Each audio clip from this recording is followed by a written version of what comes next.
To the Middle East now, and Israeli forces say that they've engaged in their most intense day of fighting in Gaza since the start of the ground invasion.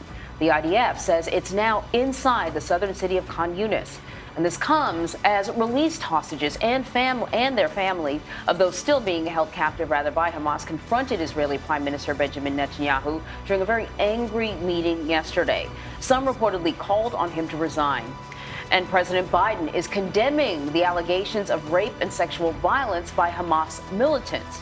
CBS News foreign correspondent Chris Livesay is following the latest for us from Israel. So, Chris, Israel's military says that it struck 250 Hamas targets in Gaza over the past 24 hours. What are we learning about this? Hey there, Anne-Marie and Arrow. Well, we know that Israel is moving into this next phase of the conflict. They are moving further south. That means they're pushing Hamas fighters towards the border with Egypt, also hundreds of thousands of civilians. We know that Khan Yoonis is where Israel believes to have a very heavy, dense concentration of Hamas leaders. They've said in the past they believe this is where their main command center is. They also say they've killed at least 5,000 Hamas fighters to date. Now, that's out of a fighting force of approximately 30,000 Hamas fighters. So it seems like they still have a long way to go if the objective of this war is to completely destroy Hamas, to quote Prime Minister Benjamin Netanyahu. And Chris, the issue is how civilians are being impacted by this. Just yesterday, we were speaking about the IDF considering to put seawater in the tunnels. The UN Agency for Palestinian Refugees now saying Gaza's become, quote, one of the most dangerous places in the world. What is the latest you're hearing about conditions for people who are not connected to Hamas?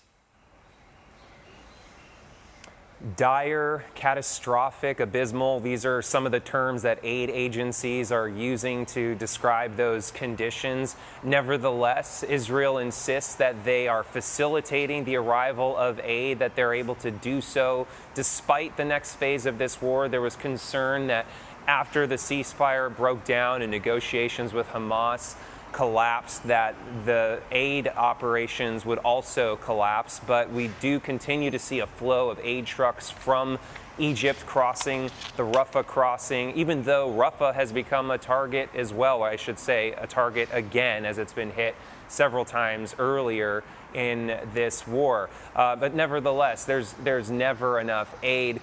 Gaza was a major recipient of hundreds of trucks on a daily basis before the war began. Now they're getting a fraction of that number when they need it the most.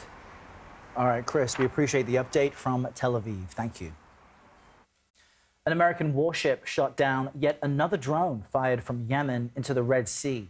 It's unclear right now if the drone was targeting the USS Mason, which you see here, but it was shot down within 5 nautical miles of the ship.